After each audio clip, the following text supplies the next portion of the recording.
Between the two of them. The inside of coats. Parker gets too heavily involved. And that's Whitehead and Coates.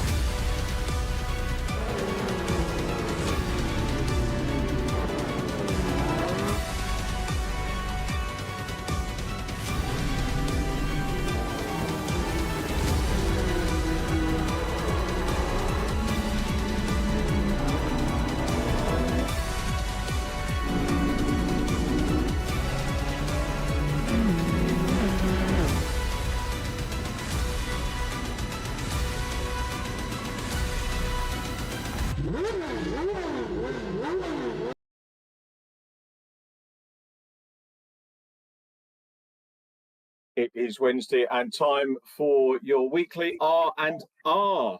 R&R, of course, being Reeve Taylor, my co-commentator myself, Richard John Neal. We can get a bit more R-y as well because we've got the other R, Rich Hayden, with us as well. Maybe online, maybe in the background. Welcome along, everybody, to Donington Park. Whenever you're at Donington, do not check in with DONNINGTON because it's only got the one Don, not the two. But you'd be amazed how many people actually put the two N's in. And I think there are check-ins for Don with double N on Facebook and the like. But make sure you get the proper one, otherwise you'll be subject to my wrath and ire. Not sure how Reeve feels about that, though. Hi, Reeve. How are you?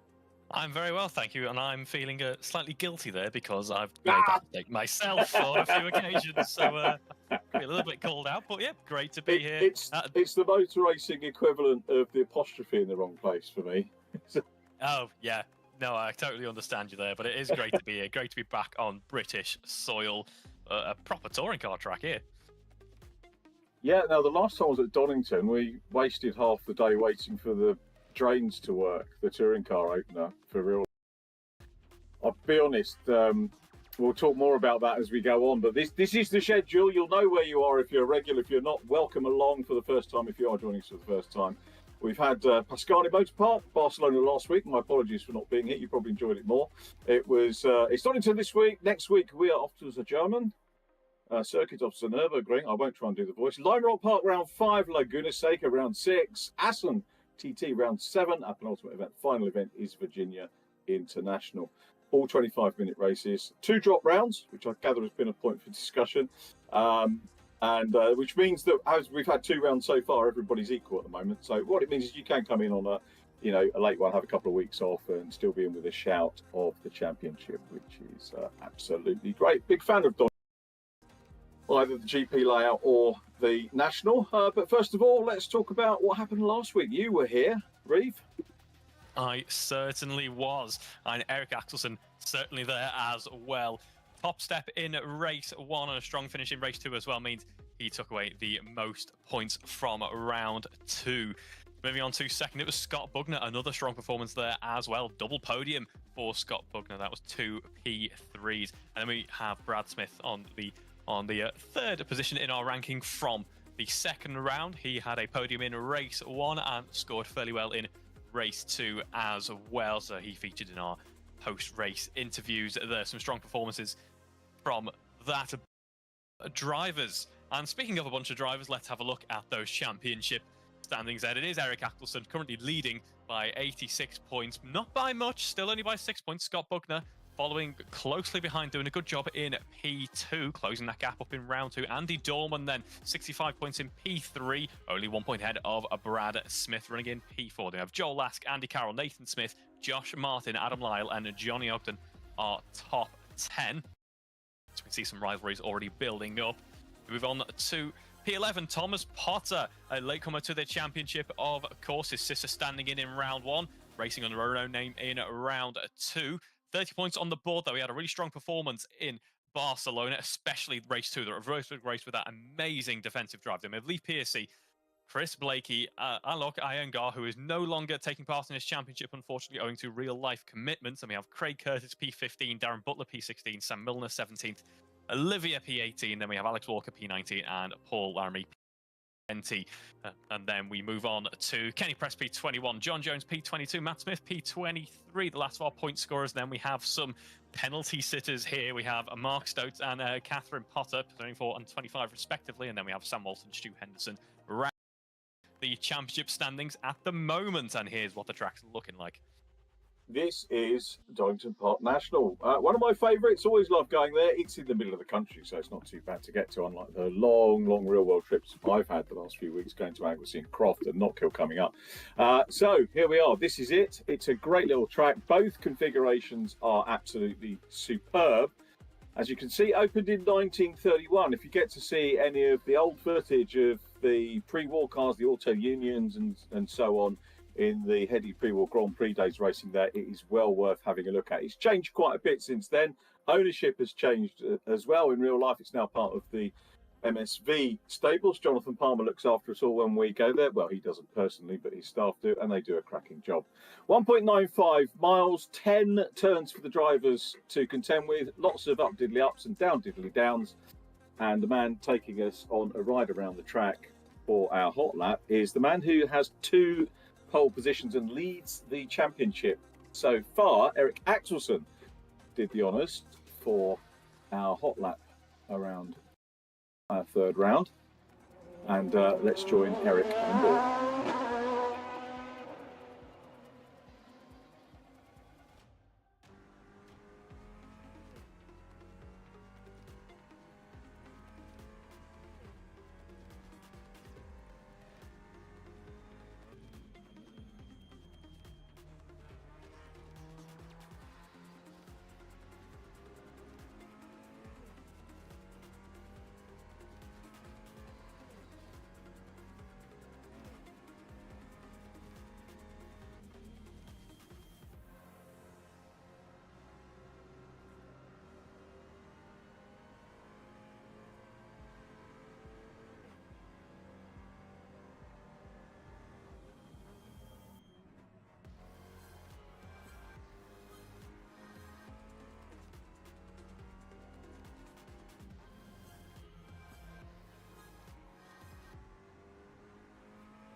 Eric's lap there, 109.2. During the practice session before we came live, he was in the 108s, 108.955, Eric Axelsen.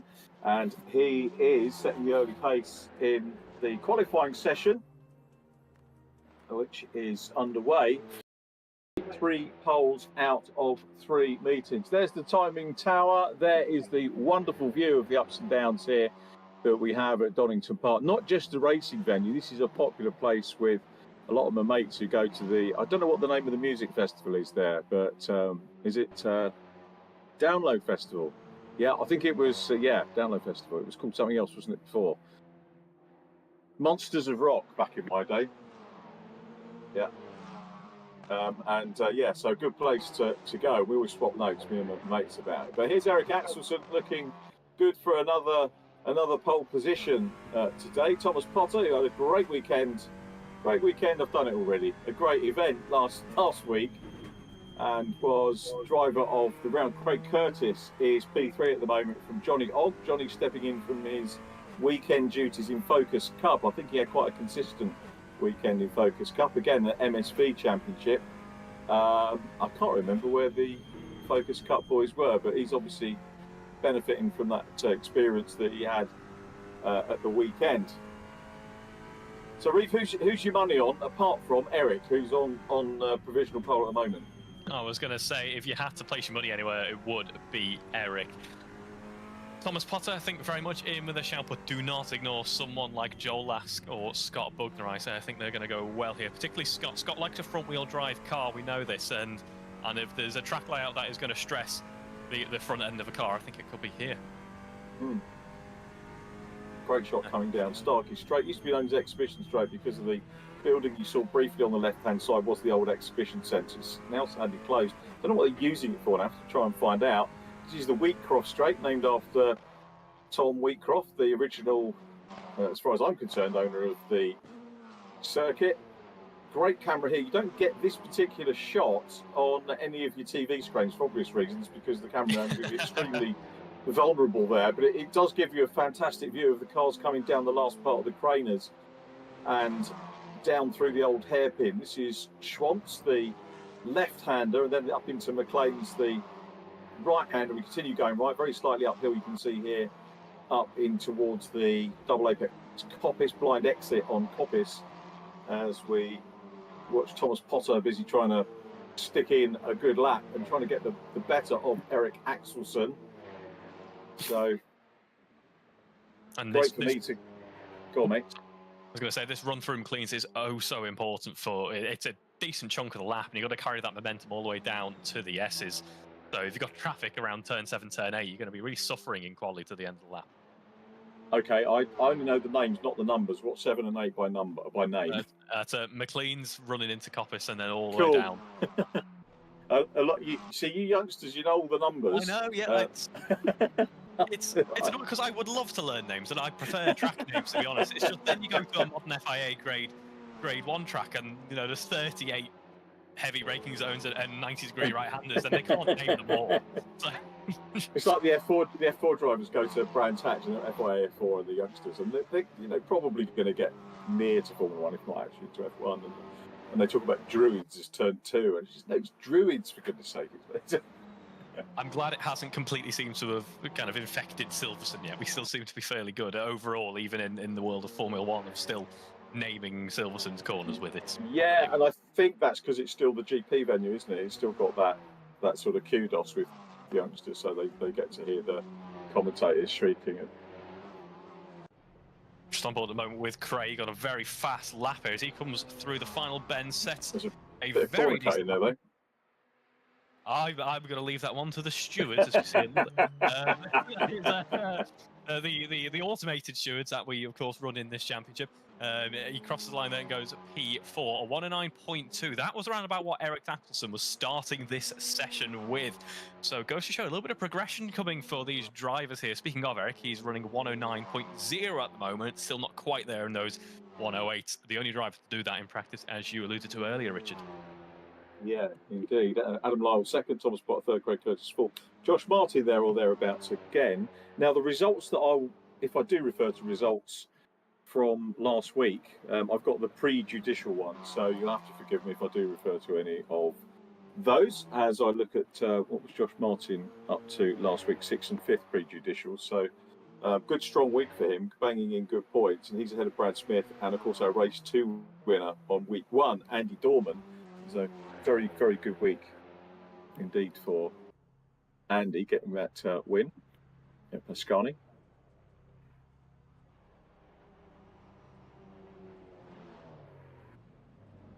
So, yes, of course, a reminder that Joel Lask, although he's racing on your screens this evening, he's not actually Joel Lask, the wonder of technology.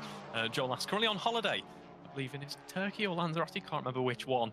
It's Lanzarote, I'm just being told in my ear. So important info obviously coming in. So we have a bit of a fight exiting the pit here by the look of things. So it is his brother Adam Lask driving in that car, and he'll be fighting for half points this evening, but still some points up for grabs for Adam Lask there. Hopefully he gets a bit of a taste for it as well. And Aaron Lask, my apologies there.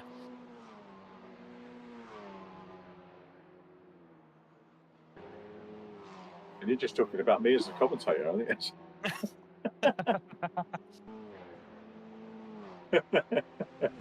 So we're just Rich was just saying nobody's improving, and I thought he was talking about us. So yeah, Eric actually, things have settled down actually in the session. Axelson, Lyle, Potter, and Curtis. Thomas Potter is on a green at the moment, so he is getting quicker and looking to put himself up the order. It's Thomas Potter. Remember, took a race win in the our previous championship, the BMWs at Spa, so not a stranger now to podiums or indeed a win. Second sector goes green as well for the teapot. Let's see what he can do. Okay, they're all doing the chopping that little bit of the first part of the Roberts chicane. It's going to be different for them once the race starts, and teapot is in second place. I'm liking this entry into. I've seen it many a time before in all different forms of touring car championship. The entry into turn 1. You need to use all. Sorry, Redgate. You need to use all of that pit exit there to really get the car turned in. It's something you'd think that the stewards would kind of look on and think, well, that's not the safest, but it's certainly the quickest way around the track. It's a good thing we don't need to pit during the race.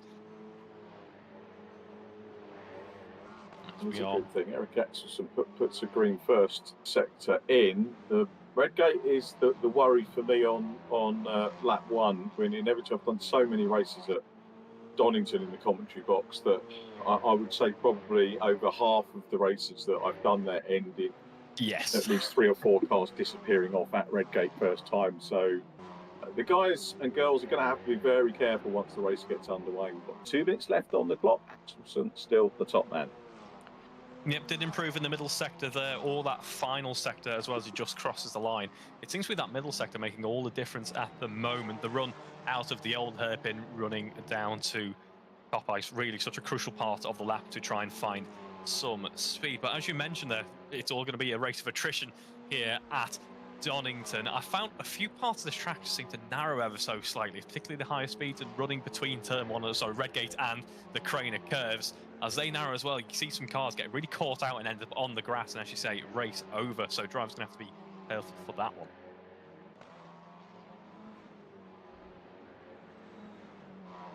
As I'm liking, we're also getting updates in the comments, so hello to the audience watching along. We're getting updates in the comments from Joel Lask reporting that Aaron, his brother, got stuck in reverse there. So we have mechanical issues too in the world of sim racing. I suspect something wrong with the rig potentially, or maybe the car just wanting a bit of a breather. Either way, he got stuck in reverse. He's dropped into the pits and he's back out on track now. So we've got some improvements in the middle sector. Johnny Ogden just crossed the line. Craig Curtis we're on board with at the moment. Improved in sector 1 last time round. Didn't quite match his best so far, and we are still yet to see anyone enter those 108s.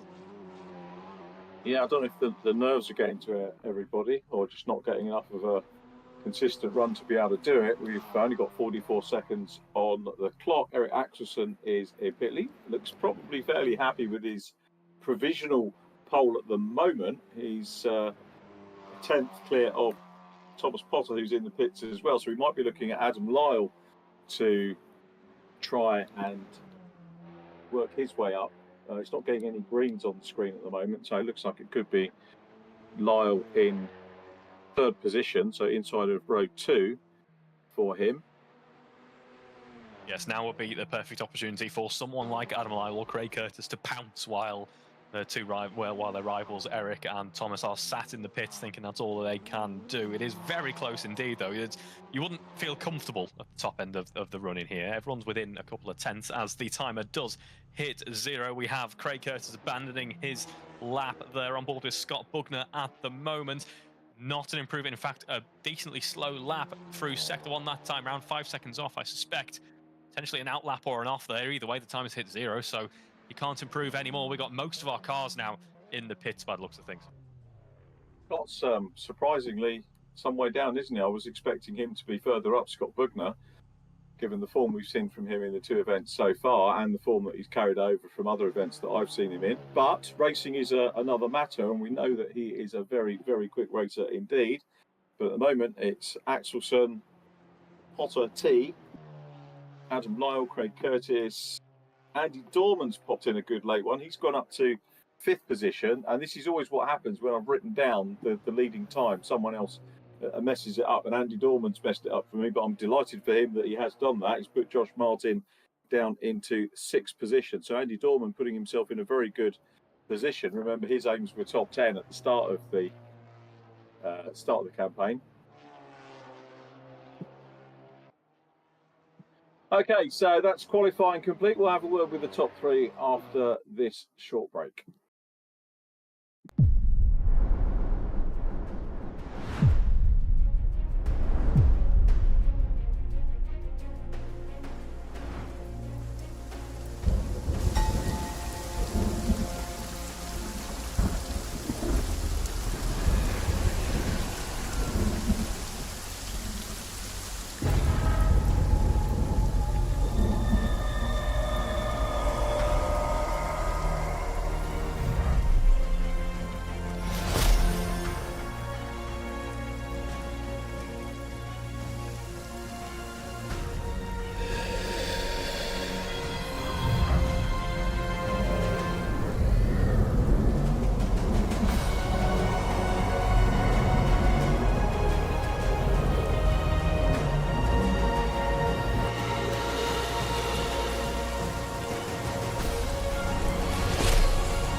Big thanks to AGON for their support, and a big well done to Adam Lyle, who gets onto our qualifying podium. Adam, hi, how are you? I'm you. Yeah, I'm very good, thank you. Best qualifying of the campaign. I know it's only the 3rd one, but 4th at Pascani, 16th last. What happened at Barcelona, first of all? I literally finished work and got home at 7:20. By the time I'd loaded up, it was about 30 seconds till qualifying, so just no practice. Right, but good performance today, and that could put you back in sight, or easily in sight of the podium you had in race 1 of the campaign at Pascani. Hopefully. I know a couple of the lads that are behind are very quick as well, so I think a lot of it's going to be down to the start here. That'll be good. That'll be good. Do you like Donington? Yeah, I think I do now. I might not have said yeah if I was a bit further back. Yeah.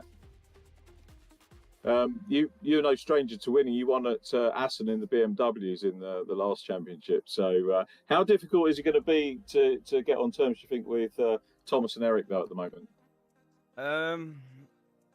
Yes, they're both very quick. They seem to be a lot quicker than anyone else, so I don't think I'm going to get past them two anyway. You never know, though.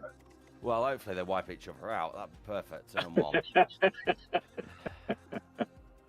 Yeah, you can kind of say that on virtual racing, can't you? Obviously, that's the difference between real world and virtual, isn't it? That, Yeah, it's not going to work. Anything you want to change, or are you happy with the way things went, or you want to sort of tease the car a little bit? Well, if you can do changes, can you just swap me and Eric over? That'd be about perfect. I'm not sure what we'll have to say about that, but we'll ask him in a few minutes. Great to see you well done on P3 and hopefully catch you on the podium a bit later. All right, thanks. Right. Let's go. Going to catch up with our second place man. Thomas, your teammate Adam, we've just had a chat, so he seems in decently high spirits. How are you feeling after that session? To be honest, not the best lap I've done. I can get into the 108, but just couldn't get a lap together this time. But I'm still super happy, especially with Adam on the third row. Hopefully we can work together and take down Eric. Yeah, I like the strategizing already. And you are in a good position. You're on the front row of the grid, of course, for Turn 1. Turn 1 at Donny, we know, can be a little bit sketchy at some points. What's your kind of game? Are you just going to try and play it safe, or are you going to go for the lead straight into Turn 1? I'm going to go for the lead because from the last time at Barcelona, I know I'd keep Eric behind me for, well, the whole race until, unfortunately, span out. But so if I can do that, hopefully get Adam in second, then it'll be a Phoenix 1-2. I should mention, by the way, we didn't get a chance to speak to you, obviously, after you were crowned driver of the session from Barcelona. Mega drive in race 2, the excellent defensive drive. Hopefully we'll see some more of that in race 1. What are your aims for this race? And you're going for that race winner, as you say. So are you feeling confident after that session? Car feeling good? Yeah, quite confident. I think I might have put a bit too much fuel in for qualifying, which is why the car was a bit all over the place. But I've got race feeling now. I've done race stints with Phoenix, and I've got strong pace at the start, but my tyres seem to die. So if I can just get in my lead and hopefully pull as much of as a gap I can and defend off if I need to. We'll just call that extra fuel load sandbagging. That's all it is. You're just trying to keep your secrets from your rivals. And speaking of rivalry, you're already in a decent position in the championship with that strong result at Barcelona. Are you hoping to be gunning for that top step towards the end of the season? Yeah, hopefully. I mean, anything in the top 3 in the championship would be happy for me because I'm consistent in karts, but not in cars, so... Well, you beat me. I'm certainly not consistent in karts. Well, I'm consistent at crashing off, but I mean, I'm useless in a kart. Just one last one. Are you glad to be back on British soil here, on some more traditional touring car tracks that we're a bit more familiar with? You know, BTCC fans will probably know Donington a bit more than like Pastrani, perhaps. Completely honest, I don't actually like Donington. I hate the track. It's the last chicane. Yeah, that last chicane, I know, is not a particular favourite of many a driver because there's these things called curbs on them. These curbs, the pesky curbs that jump out at you. Anyway, thank you very much for your time, Thomas, and I think we'll have a brief chat with our pole sitter. Thank you. We will. Scott, I was looking at Scott Pugner's details when I did that, so apologies for that. And the first of many things that will go wrong for me over the course of the no, not at all. Well done, congratulations. This is becoming a habit, isn't it? Eric Axelson, great pole position, 3 out of 3. What is your secret? Thank you. I don't know, just a lot of practice, I guess. Put, I don't know, probably more than 100 laps in for this one. So yeah, practice helps. As you probably heard in the interview that Reeve did with Thomas doesn't like Donington and he's P2, so he's going to give you a workout. Yeah, he will. I mean, we had such a great battle at last week at Barcelona. Such a shame he got taken out there on the last lap, but yeah, we had such a great battle last week. Do you feel pressure? I know a lot of drivers enjoy being chasers, and some feel the pressure when they're leading a championship. And obviously, you've had 2 very strong rounds, 3 poles out of 3 now. Is there any pressure on you? I mean, for this race, it's been like super close in practice. So, yeah, it's. I think the pressure gets higher as like longer you go in the championship as well. There's so many fast drivers behind, and this is a tricky track and also not my favorite, to be honest. But yeah, we'll see how it goes. Hey, why is it not your favourite? What sort of track characteristics appeal to you as a driver? It's probably with this track. It's probably I don't know. I struggle with probably every driver struggle with the overheat of the front left, and I haven't done any race stints, so it will be interesting at the end of the race, see how the car feels. But we've got the beginning of the race coming up, and do you need time to change anything on your settings? I think I'm pretty much I'm good to go. Got my race fuel in, and yeah, I'm good. Nice one, Eric. Great to talk to you again. Well done, 3 out of 3 on poles, and we'll see what happens next time out at the Nurburgring. Is that one? Do you like the Nurburgring? Nurburgring is a nice track. Yeah, I like that one. Right. That's perfect for me. A little bit closer to home as well. Uh, Good luck with the race, Eric. Thank you for having a chat with us, and maybe speak to you a little bit later on. I hope so. Thank you, Richard. So too. Thanks, Eric. Well done. That's our top 3. Eric Axelsson taking pole position. Thomas Potter in second place. Thomas's message on the side of the car about no hate on social media is more relevant than ever, particularly for us here in the UK. So just be nice to each other out there. Everybody on here will, but it always strikes a chord with me, that message. Adam Lyle third. Craig Curtis is next up from Andy Dorman. Josh Martin 6th from Brad Smith, and then Johnny Ogden next up. And the cars are on the grid and ready to go, Reeve. Yes, it should be an exciting one running down into turn 1. Let's see who out of our brave drivers who don't seem to like Donington very much, who are on the front row of the grid, are gonna fare. This is gonna be an interesting one. Yeah, Rich and the team lay these wonderful races on wonderful circuits, and then the drivers don't like them. We do though, so well. Right. Yeah, and all the ones that hate it have done well, as you say. So it's green and black, isn't it, on the front row? And the predominantly green car of Eric Axelsson, as we look at the front row to the centre of screen. It's the left of the grid as we look at it. On the right-hand side, as we look at the screen, we've got Thomas Potter. Adam Lyle is next up. Nice view of our virtual gantry there on the pit lane. Good commentary box, by the way, in the real world at Donington. Plenty of super view. Got about 10 seconds to go. So in the real world, we'll be getting the green flag from the back of the field. The lights countdown is underway, and we're about to go VRRC racing here at Donington Park. The lights go out, and we are racing. It's a good start from 5th Andy Dorman. I think it was making a good start and trying to make up some ground, but it's Eric Axelsson that gets away. Craig Curtis goes around the outside of Thomas Potter, or tries to. Hold on to your hats, everybody. This is where we normally see a plethora of real-life cars going off, but these girls and boys have done a super job of getting round turn 1. Hats off to them. Yes, Craig Curtis falling foul of the turn 2 enticing exit, outside of the corner there where he ended up on the grass. People making it through turn 1, but some not even making it to turn 1. We saw a bit of entanglement at the very start of the race. Some of the launches not going too well, particularly those of Thomas as well. He seemed to struggle a little bit on the launch, but has recovered from that now, was run down towards the higher point of the circuit. It's still Eric Axelsson who leads for now, as we all head down in a train. A bit of a brave move there from a car in the midfield. Didn't quite catch who that was, but nice move as we run down towards the S's in just a moment.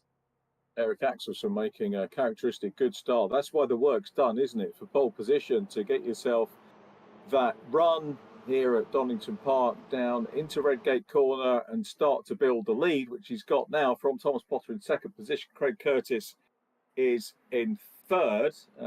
Adam Lyle, the driver we've lost out of the top 3, is down in 8th as they cross the line. So big sort out to be done. And this again, a pretty much standard broadcast shot, but a wonderful shot it is of Eric Axelsson's lead after lap number 1. Thomas Potter trying to hunt him down at the minute, but looking, I've got to say, content in P2 at the minute. As they go through Schwantz, you can see the old Starkey's bridge there on the right of shot. Now uphill, into McLean's. Plenty of passing places here at Donington Park, and it looks like a pass going on a wee bit further back. Josh Martin looking to try and put on a move and nip through.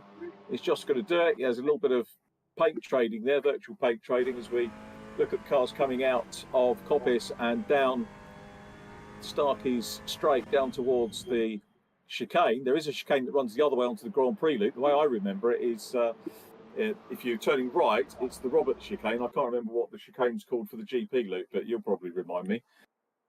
It's the Melbourne hairpin, I believe. Is it? It's not? the Melbourne hairpin. I can't remember what the name of the turn is to the left. Might be Hislops or something like that, but anyway. I'm enjoying Turn watching some of 12. these cars. Yes.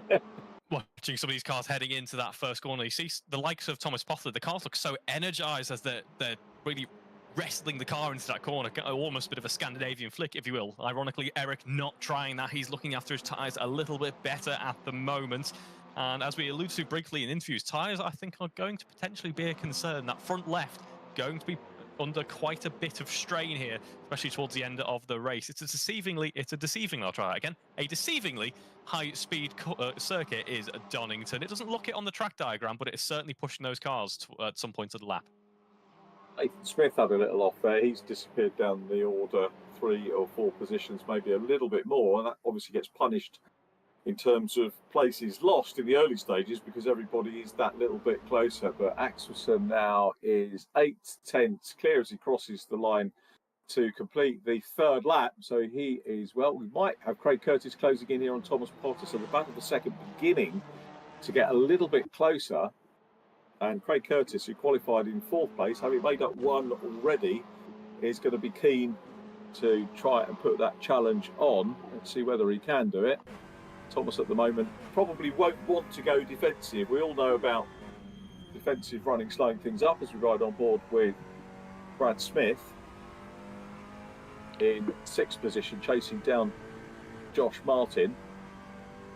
One thing I'm very much used to seeing is cars rolling over at Donington Park. I sincerely hope we don't, but in the real world, every time I've been there the last few years, we've had a rollover, be it in touring car supports or VRRC Fiestas or Fiesta Juniors, which I've had the pleasure of commentating on. But all good driving standards so far. This is the view back from Josh Martin. Brad Smith's going to have a go. He's got the run down into Roberts. Wasn't quite close enough there. Again, running over the grass on the way into the Roberts chicane, but giving notice of intent. So good battle developing for 2nd.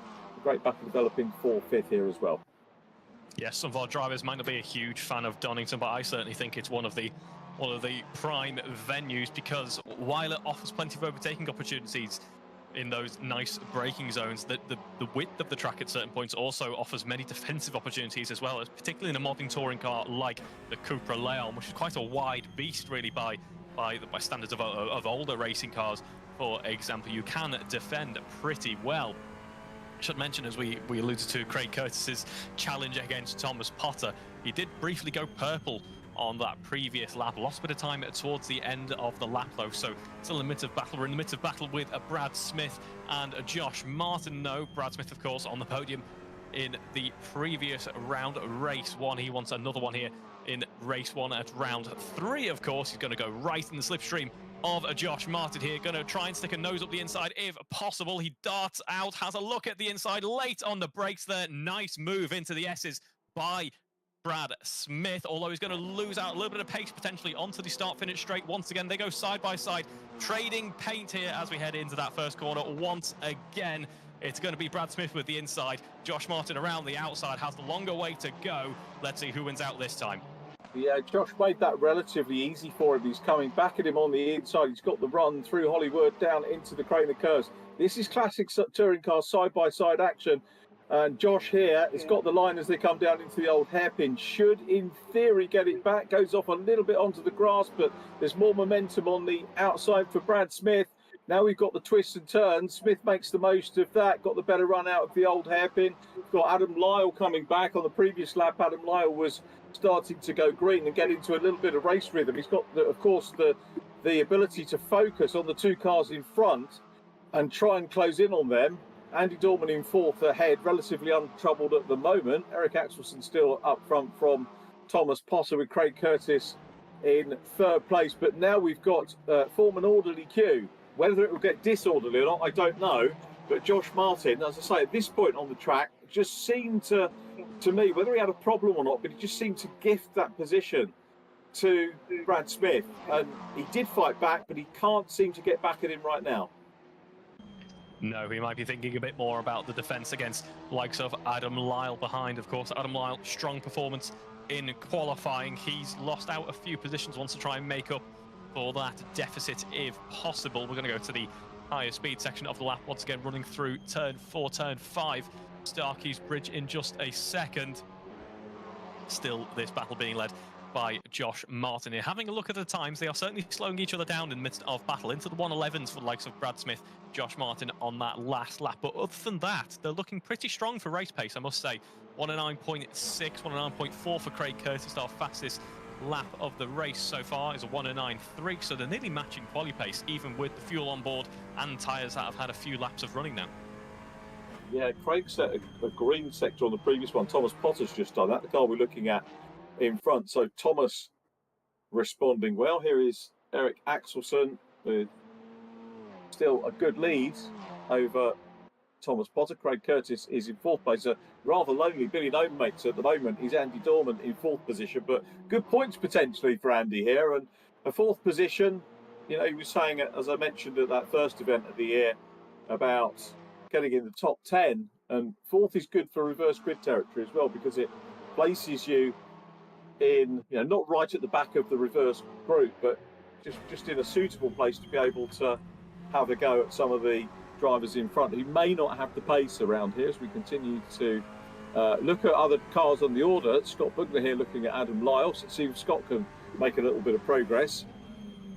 He's actually very late break there. That was a bit brave, wasn't it? It was good move, but he's now swamped by cars as he comes through Coppice. He's on the inside run. I think he's just managed to go wide enough to get a decent run and consolidate the position over Adam Lyle.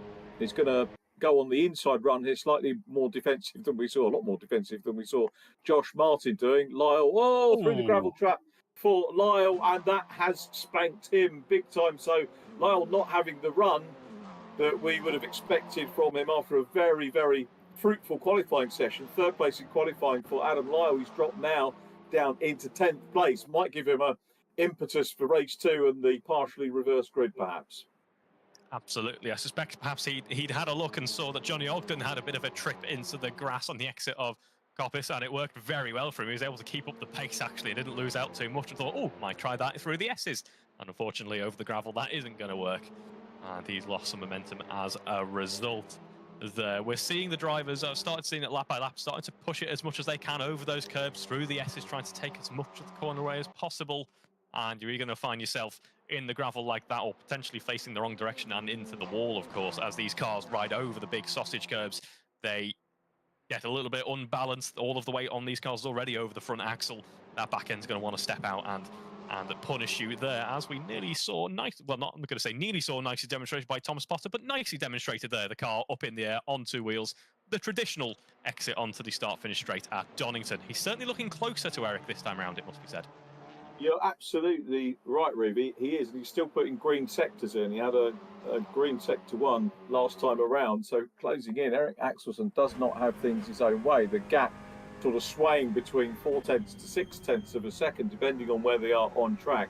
And Thomas, as we ride on board, you can see lovely smooth style here up into Schwartz corner. Not close enough to make a move at the moment, but the fact that he is there is enough just to give Eric Axelsson the signal that the race is not his as an easy task by any stretch of the imagination. So try and close in and put the pressure on, but the pressure is on just by him being there. Yeah, the pressure in 8th position. I was going to say, yeah, the pressure's on for Chris Blakey and Scott Bugner as well. They've got Johnny Ogden and Adam Lyle, who's probably after some retribution here. Oh, there's contact. The back end steps out on Chris's car. He catches it. It steps out again. More contact. And he's still carrying on. We're going to go 3 wide down towards the S's now. This is going to end in one way or another, I suspect. There's a little bit of contact upcoming here. Yep, down the inside goes Chris Blakey. Adam Lyle back off circuit at the same place once again. He drops down and continues on, lives to tell the tale once again. But this is building the story for the Monday night judicials, isn't it? So every little bit of contact will be poured over between now and then no doubt discussed, shall we say, on the Monday. So, yeah, contact very definitely there. But Blakey makes his way up into 8th place. Scott Bugner, as a result, getting away. So Scott has come up, I think he was 9th on the grid. He's up into 7th. So it is progress, but perhaps not as much as he would like.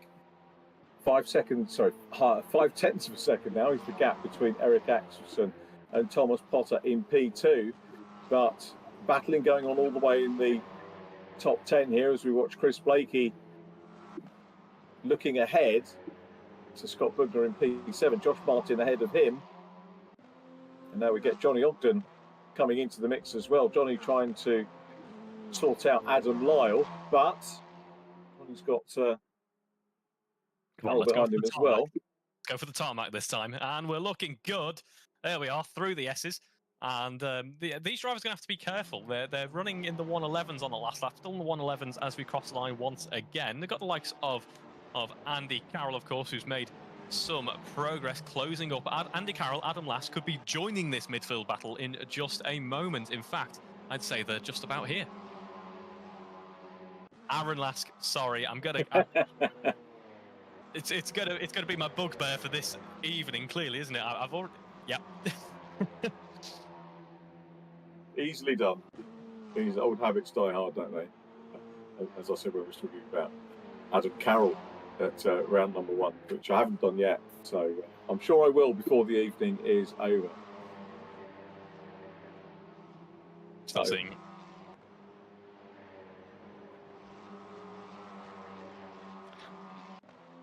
7 tenths the gap now back from Axelson to Potter. And Adam Lyle, results thus far, he's had 2 in the top 10. Pascani, he was in the top 10 for both races and then slipped away at Barcelona and wasn't overly happy, was he, with Donington Park. None of our top 3 were, in fact, in qualifying, but Axelson and Potter still away as we watch Lyle win that Phoenix 17 car. There's Olivia Krasnowska in 899. Olivia looking to better. I think 15th the best result. She had effectively mirrored results, 20th and 15th at Pascani, and then at Barcelona, 15th and 20th. Right in the mix here, and busy challenging Walton at the moment. Sam Walton. Yep, battles throughout the field. I believe we just had a change for position at the top end, though. It looks like on the timing tower, Eric Axelson has dropped down to second. Thomas Potter here. No, it was the old Assetto Corsa timing glitch. Sorry, usually you can kind of pick up when you're on comms. You can kind of pick up when Assetto is doing that. But the battle was so close for so long, I thought it very much was on. Rest assured, business as usual. It's still Eric leading for now, but Thomas is doing a mighty job of putting that pressure on, isn't he? I feared that early on it was going to be Thomas pushing too hard, especially we saw his working of the car early on. He was going to push too hard and his tires were going to drop off. No, what's actually going to happen is he's going to keep that pressure on Eric, and Eric's not going to be able to nurse the car home. It's going to be a proper fight, just as we see a fight here for the point scoring positions in the midfield. All to play for, still half a second separating Andy Carroll and Johnny Ogden here, as we see the smoke billowing out of the cars running through the high-speed corners through Sector 2. Yeah, some good racing going on. The gap, again, ebbing and flowing between Eric and Thomas. Thomas gets a little run on, closes up a little bit, not getting any green sectors now. We are further back. Catherine Potter's just done a green sector, so well done, Catherine. Trying to work her way through the order and gaining experience. Catherine in 13th place and Olivia Krasnowska in 15th. And what's the gap now between Eric and Thomas? Yep, 5 tenths of a second. Glitch on the timing tower again, which sorts itself out. Andy Dorman goes 4th, but a wide moment there for Thomas Potter. That's great news for Craig Curtis, who might now have second position in his sights. We've still got 8 minutes on the clock, so bags of time for everybody to make mistakes, and also for the others, if they do, to capitalise on them. And it looks like this could be a battle for second position now rather than the lead. Although, having said that, I think Thomas has regrouped very well indeed. He's been putting the pressure on Eric Axelsson, but also, if you make a mistake, not a big problem. It's how you recover from it. Thomas Potter's recovered well from that, but Craig Curtis is, I think, slightly closer. Is Craig going to be able to capitalise on this as they come onto the straight once again? Let's see whether Craig is going to do it. We look at Craig, or from Craig's driving position at Thomas Potter in front. You can see the gap is coming down.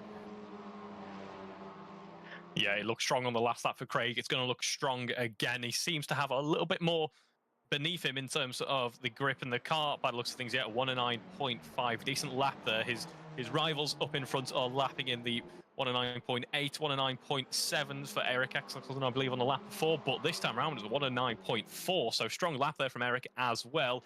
Almost potentially struggling with the grip in the car just a little bit now. Around about 8 minutes to go is now when we'd expect to see the tyres potentially starting to drop off ever so slightly, and perhaps we're starting to see people battling with that now.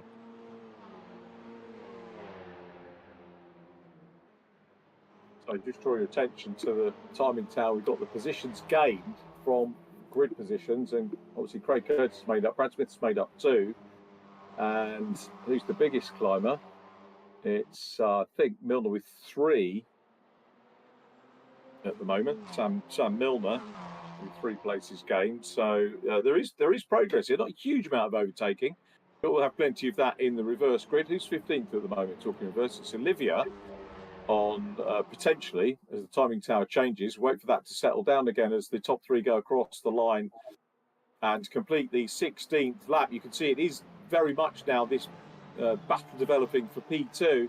Eric Axelsson 1.2 seconds clear. So on average, I'd say probably double that from when Thomas was closer to him, as Chris Blakey getting stuck in here with Johnny Ogden. Johnny's got his nose in front, but having to work around the outside as they go into Redgate. Blakey makes the most of the line, comes across, gives him a little bit of a kiss and cuddle as he goes through Hollywood, now down into the Craner curve. So Johnny Ogden with work to do still to try and convert that 9th into 8th place. Scott Bugner still away ahead of them, not too far in the distance. We've got Andy Carroll is the 3rd of this group. Now Johnny Ogden's having another go. You can see he's got the inside run, but doesn't quite get the momentum as he goes through McLean's on the climb uphill now. Lost out a little bit there to Lyle, who's beginning to close in. So Lyle giving him a good workout as Johnny Ogden looks down the straight. Adam's been able to capitalise nicely here with this battle going on in front of him. Currently running in at P10. He's been threatening to run in about P8, P9, gets in the midst of battle, and unfortunately has lost out at the end. So now in the final 5 minutes, he'll be hoping to consolidate a slightly higher position. But he's certainly driven like a driver who deserves it. He had some good pace underneath him as he improved by 0.3 actually on that last lap. He was 0.3 faster than the cars out in front as we go side by side. Slight contact as we exit the second corner through the Craner curves. Now there is still Adam very much in the mix, just trying to find a very small gap that he can make a Leon Cupra fit. As we're still seeing contact flying up onto our timing boards here, letting us know that these drivers are well and truly racing now as we head towards the end of the second sector. In just a moment, the back end looking very energetic as we head into McLean's.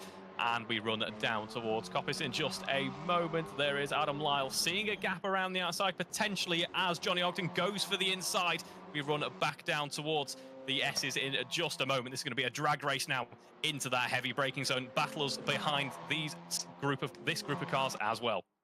Johnny Ogden's been doggedly hanging on to that inside run, but just doesn't get the momentum there. You can see that Lyle, and carried far too much speed in, gets really spanked for that, and drops out. So Johnny Ogden will feel vindicated there for taking that nice tight line, and effectively that move really, you've got to say, started way back Starkey straight and going on the outside into Schwantz curve and then holding the inside, although it was maybe at the time a slightly slower run, but he has got position and running well there. So now Craig Curtis up into P2. So we've got to change for P2. Craig Curtis managed to pass Thomas Potter.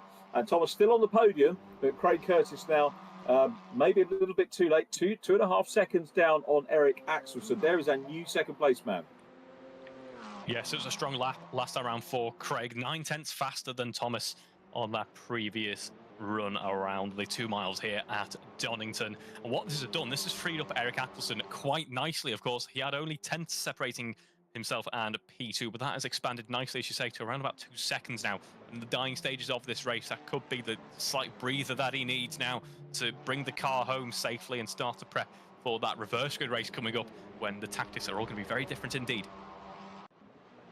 They will be at the moment. We've got the 2 girls potentially on the top front row, or front 2 rows of the grid for race 2. Olivia is 15th at the moment, so provisional pole, and Catherine Potter could be on the inside of row 2, but still plenty to look at here as Johnny Ogden comes under massive pressure from Adam Lyle, and Adam here with not really any pressure from behind, so he can make a calculated gamble as to if he wants to make a move. And you can see he's focusing very much on his racing lines here and gaining momentum, closing up now under the rear spoiler of the number 11 car, up into Schwantz. He's going to be able to make a dive for the inside.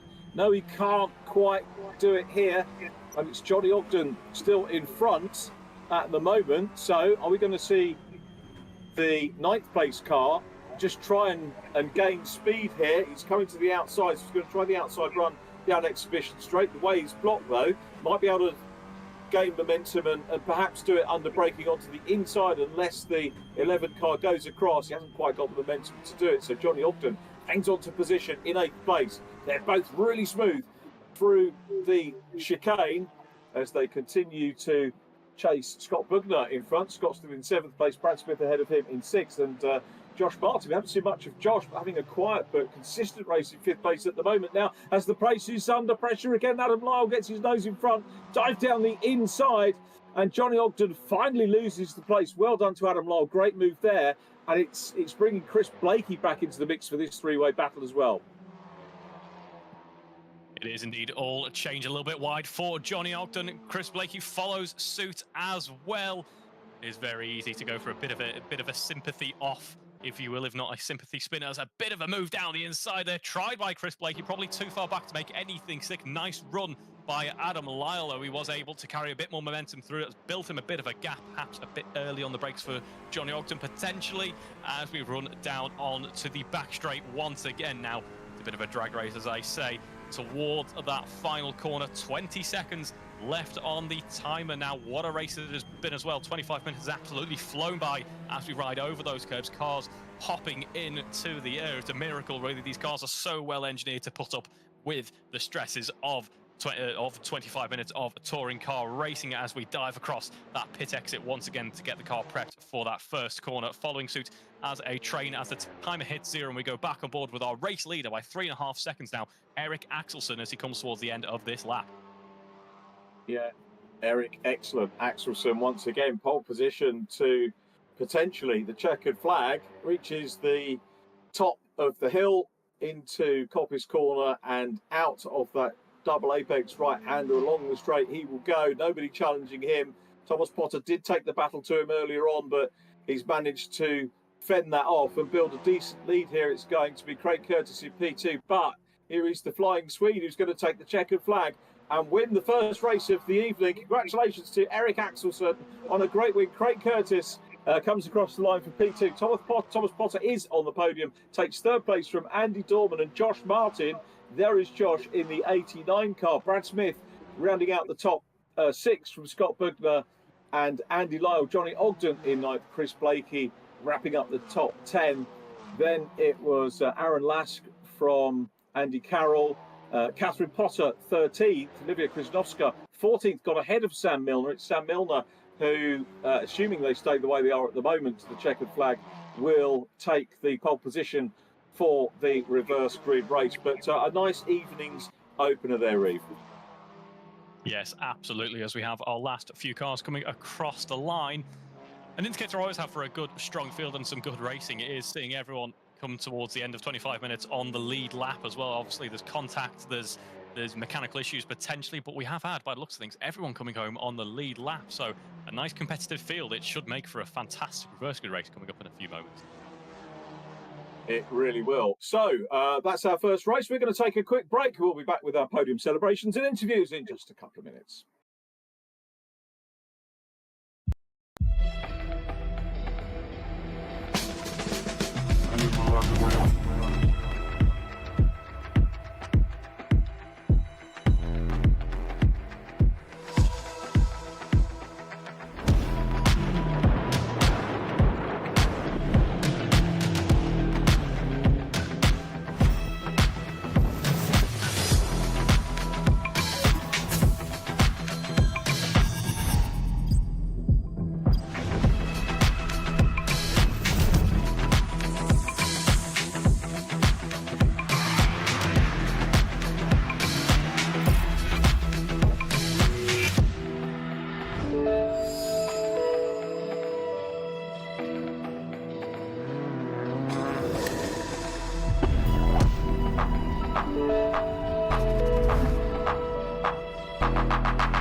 Fantastic action there in race 1. So let's get a bit of insight into that action. Our podium sitters then, it is Thomas Potter, Craig Curtis and Eric Axel.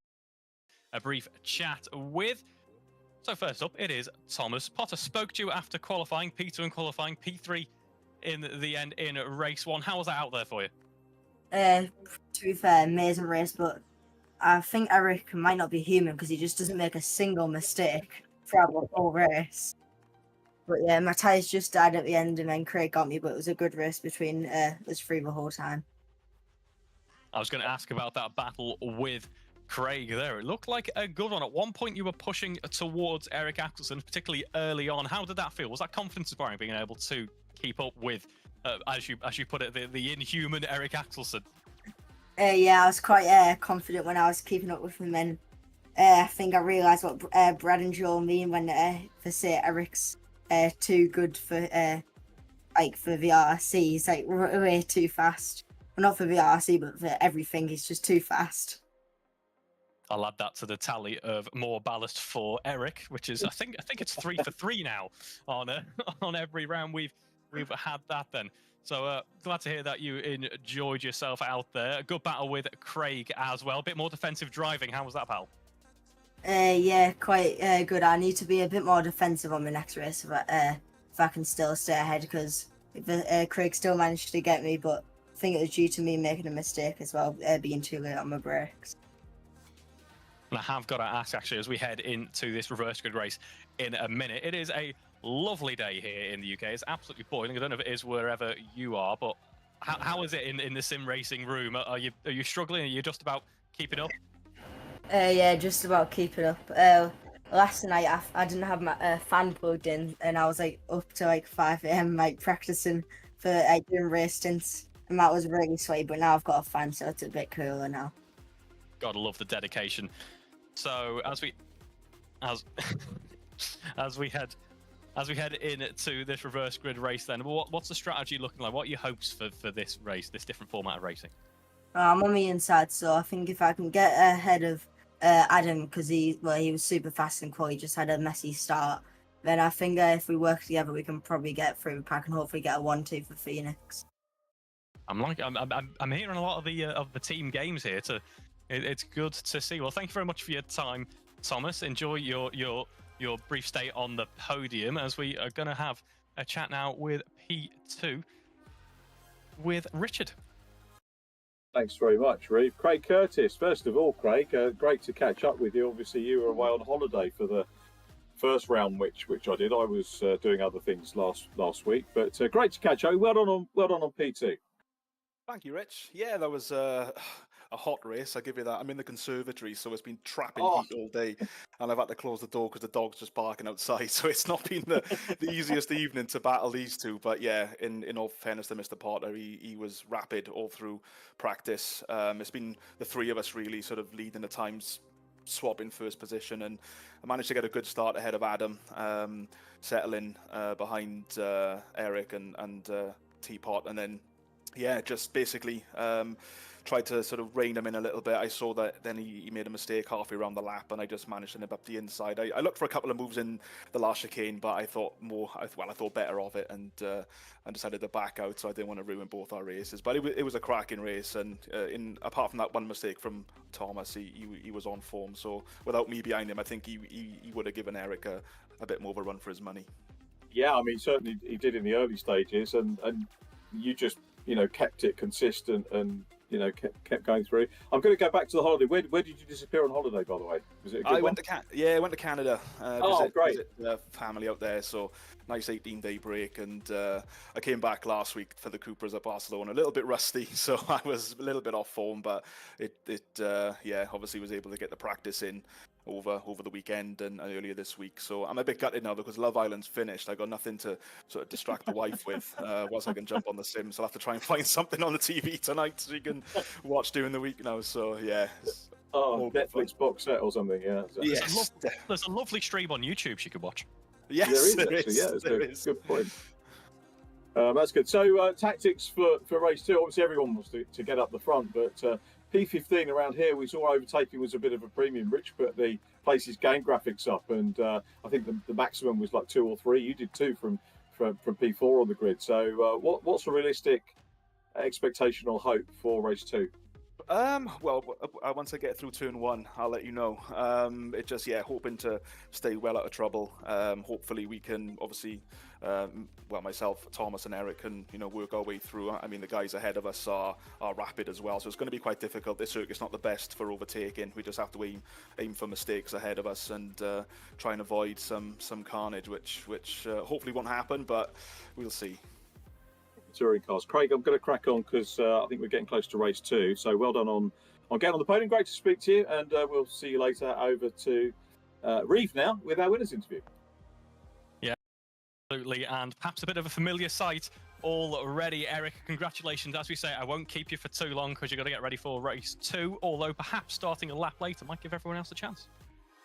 Thank you, Reeve. Yeah, I don't know. I had a brilliant start, to be fair, there. So I managed to get the Thomas out of the slipstream pretty much right away. So I think that saved me.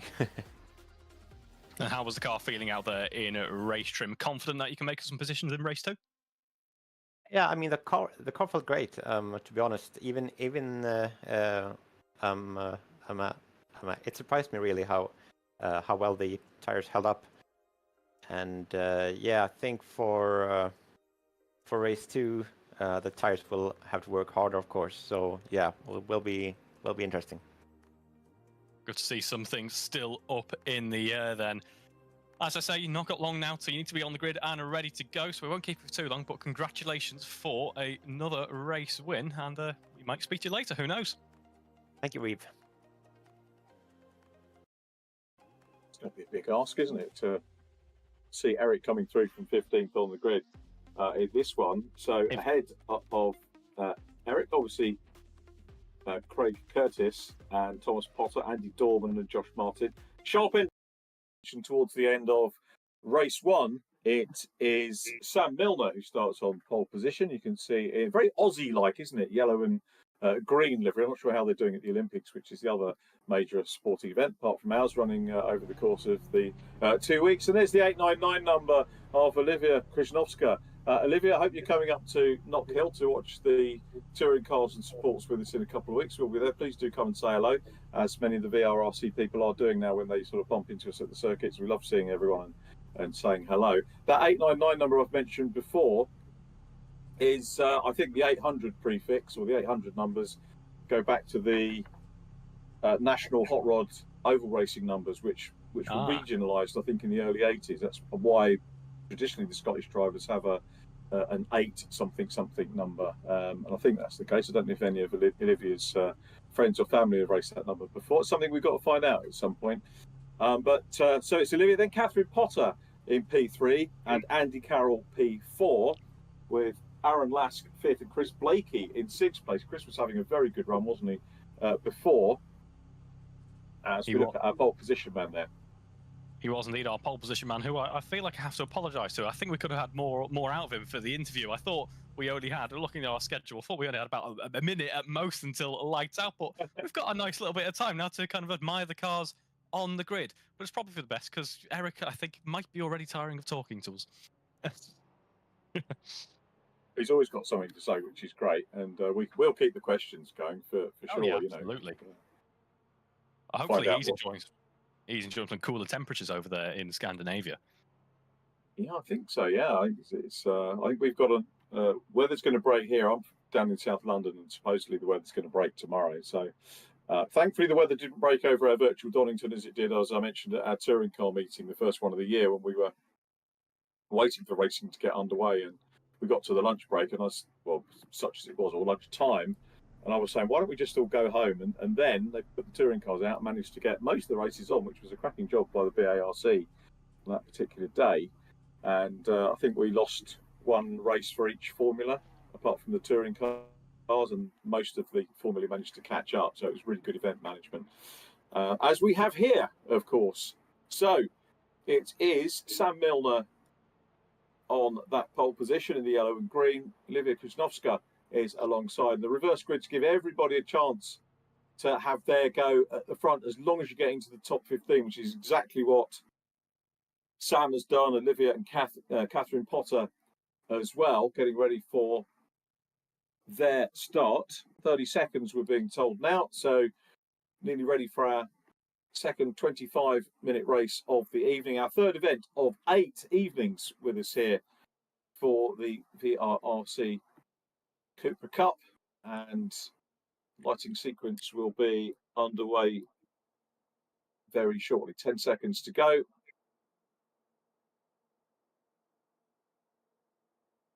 Nerves will be ringing all the way down the grid. Lights out. We're racing here at Donington Park for the second time this evening. Olivia makes a good start from the outside of the front row. Catherine Potter coming through as well on the inside. It's Olivia sweeping to the outside in yellow and black. Catherine in pink and black on the inside. And we've got the two girls showing the way through turn one. Great start by both of those. We've got one car going off, and it's Sam Milner at the moment back in third as we watch through the dust. But Olivia Krasnowska, the Scottish lass, leading from Catherine Potter at the moment. Cracking start from those two. Sam Milner in third. Yeah, as we have another off there, but it looks to be a good recovery for that car that went off, because he seems to be back with the pack, which is good to see, as we're getting plenty of contact warnings heading through on our timing system now. Catherine currently running in P3. Adam Lyle currently showing us in the lead, but it's Olivia still leading. Our two females showing us how it is done as we run down the back straight once again.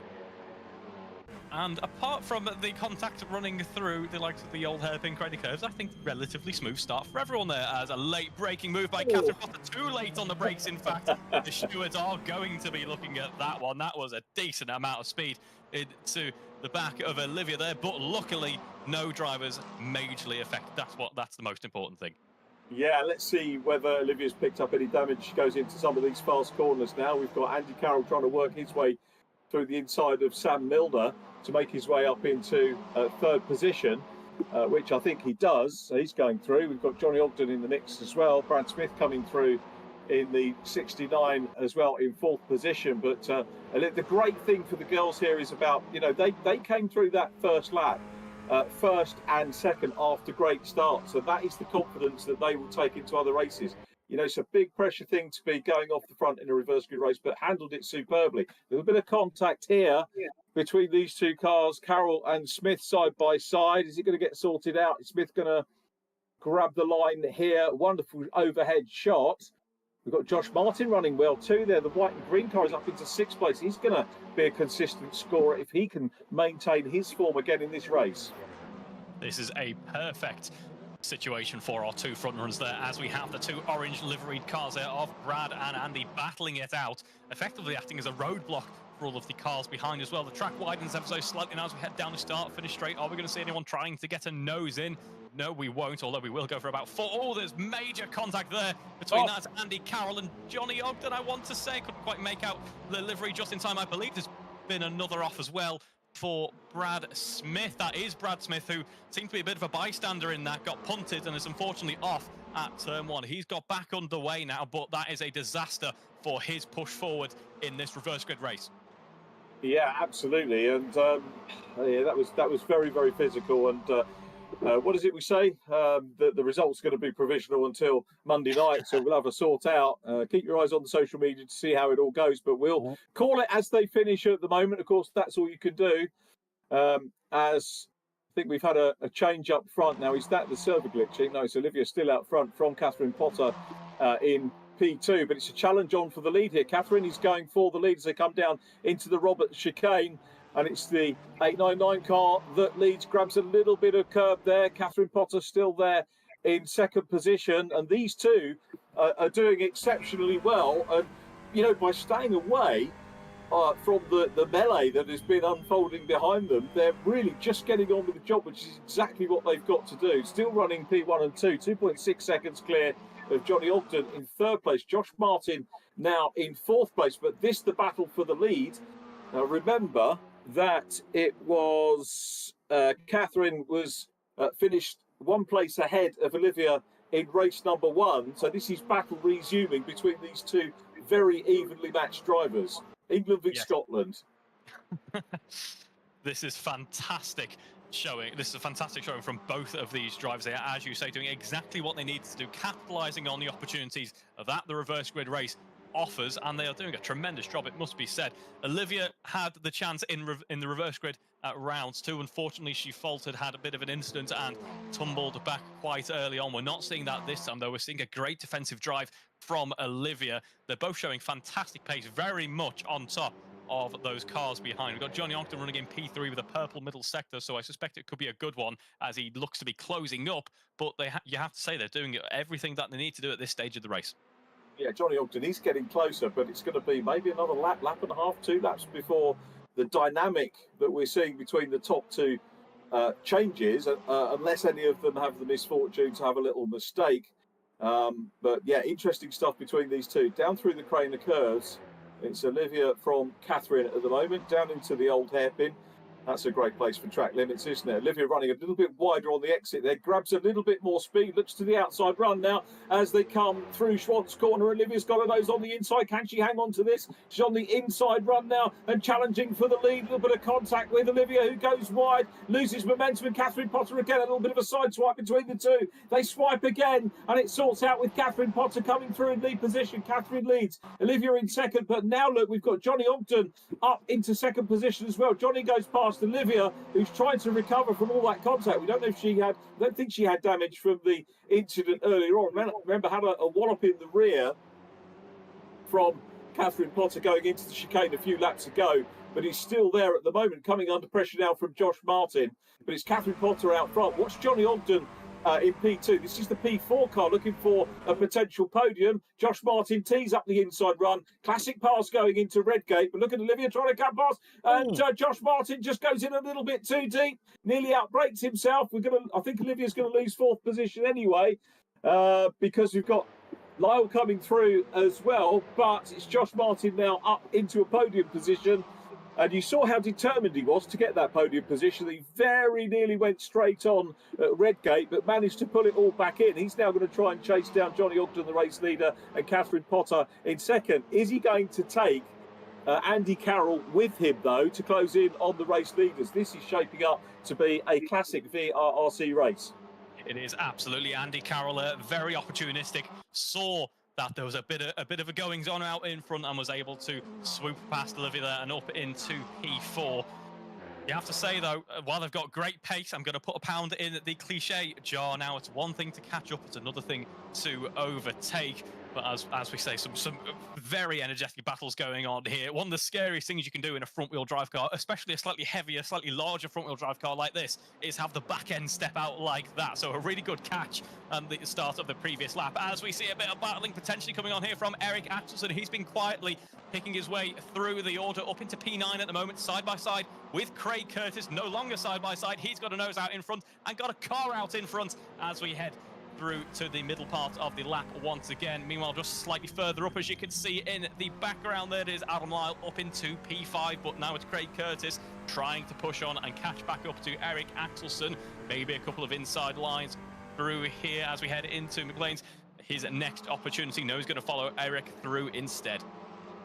Yeah, Eric doing what Eric does, and that's working his way carefully through the pack. He knows that if you get embroiled in skirmishes in the opening laps, that you can really come a cropper. And, you know, whilst he'll be able to afford 2 drop rounds, he doesn't want to do that. Now we go with Eric again. Livia Krasnowska, our long-term leader, coming under pressure, and I think has seen Eric, but not rolling over at all and letting him pass, grabbing the line. And Eric, again, just a little bit circumspect about making the move. He'll do it when he feels confident that he can make the move. He might have to go under braking here into Redgate, but he has got to be mindful of the pressure from Craig Curtis behind. A bit further back is Chris Blakey, not really putting Craig Curtis under any pressure. Chris Blakey comes into shot. It's Johnny Ogden still out front from Catherine Potter. Is Catherine going to emulate her brother here and maybe get a podium? It could be a little bit too early to start speculating about that. But we're nearly 10 minutes into the race, and she's still in P2 from Josh Martin and Andy Carroll. Now we're looking at Olivia, still coming under pressure from Eric Axelson. Let's see what Eric can do now as he comes up into McLean's. Then it's the uphill run, this wonderful run. If you ever get the chance to walk the circuit, highly recommend it.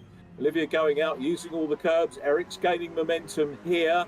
He'll come out wide. He'll try and maybe look at the inside run down into the Roberts chicane. He's going to maybe break ranks here, or is he going to follow for another lap? Is he sizing up the opposition here? Yes, he is, I think, at the moment. Doesn't break ranks.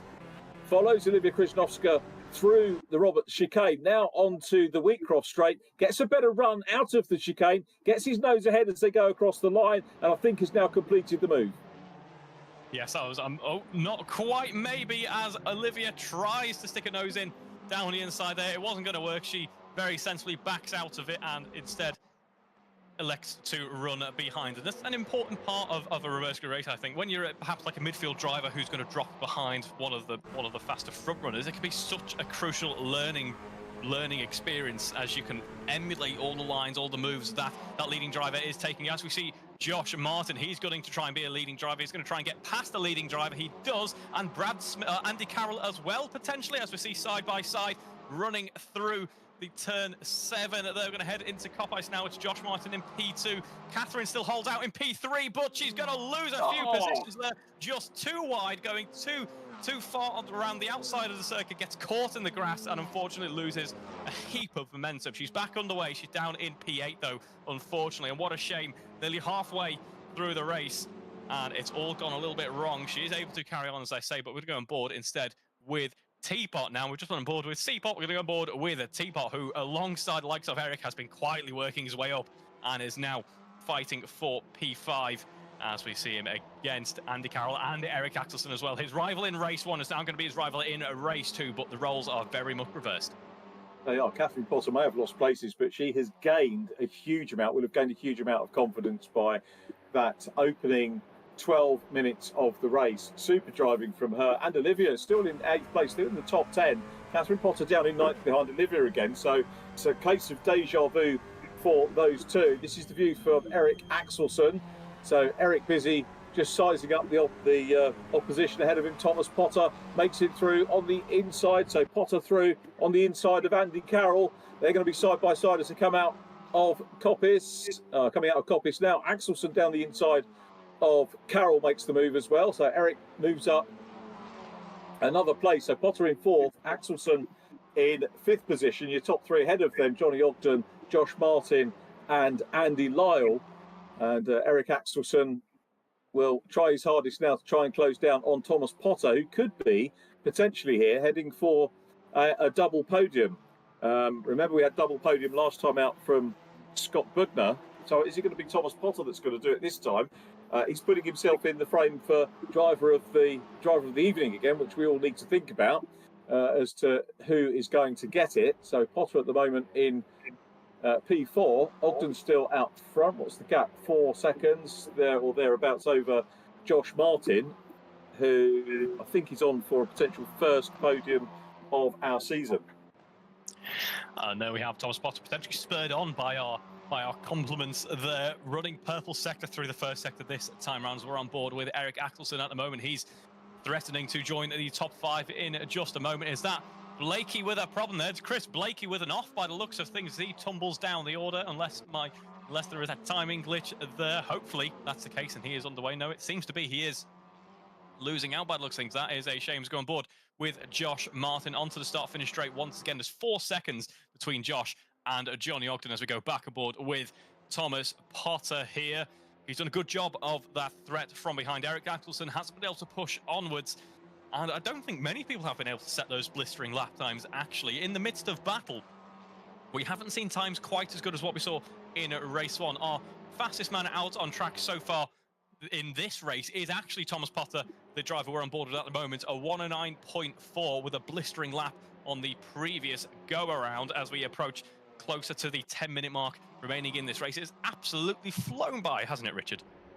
It has. So Catherine Potter back ahead of Olivia here. So there is Olivia in the 899 car, and Catherine down in 17th showing at the moment, actually. So Johnny Ogden, I don't know. Now, if I was working with Andy and company, they tell me whether Johnny's had many VRRC wins. Certainly the races that I've looked at going back on the server, I don't think Johnny's had one. Certainly not while I've been involved. Rich Hayden will be able to tell me.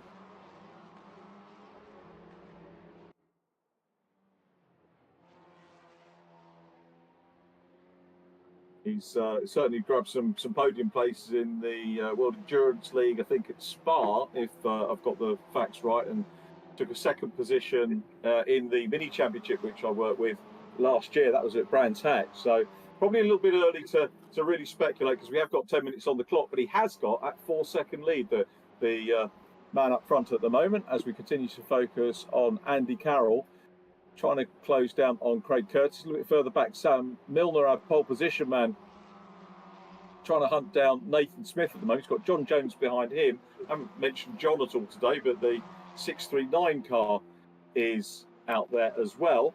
And quick look at positions gained on the top. Unsurprisingly, Eric Axelsen with 10 and the Flying Teapot with 9 places gained. This is what the reverse grid VRRC racing is all about, to try and get your points up for race 2. It is the race 2s that can potentially win a championship. It's easy to say that, but of course also you need to be winning the race 1s as well.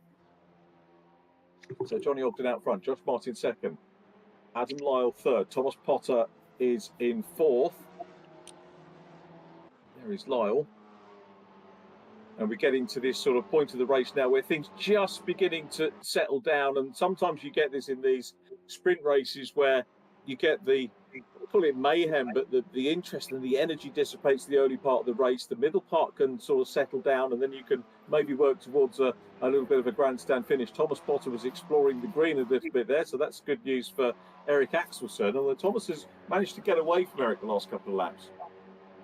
Yes, absolutely. A few tenths to Thomas's favour there. As you say, perhaps a bit of a crescendo towards the end of this race as we're on board with Eric Axelsen at the moment. I was just going to compliment actually Aaron Lyle. Adam Lyle. Oh, no. I tried. Yeah, I've tried. As we have Adam Lyle there, having a much better race 2, it must be said. He was looking strong in race 1, but unfortunately those laps never really came together. I thought for a second there, I saw an orange car going off, and that was the commentator's curse, but clearly not.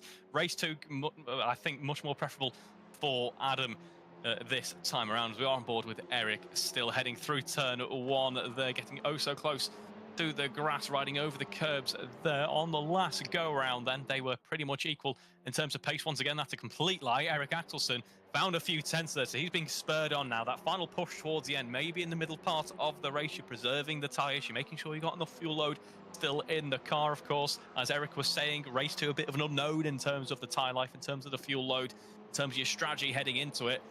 Now we're going to have a clearer picture. With 7 minutes to go, he's probably feeling like he can gun it a bit and go for potentially a podium, if not a P4 as well. We were talking about music festivals earlier on. There was a musician back in there, an artist back in the late 70s called Reckless Eric, and our Eric is anything but, is he's definitely not reckless. Equal, I suppose he could be reckless in the fact that he hasn't had a wreck. We could maybe call him Reckless Eric for that one. And curse. yeah, I'm sure Eric won't make any problem. He's trying to close up on Thomas Potter. Adam Lyle immediately ahead of him. There is, yeah, we can't call him we could call him Reckless. Reckless has two meanings, doesn't it? Without wreck or going without abandon. So he's trying to close in very, very quickly indeed on Thomas Potter. So this is the scrap for fourth place. Thomas has had a couple of excursions. We look in the mirrors, just look in the side mirror of Eric's car, and you can see that Craig Curtis not quite close enough to have a go at Eric. Eric's not too worried about him. Craig hasn't been lost too much at the moment, so through Schwantz we go.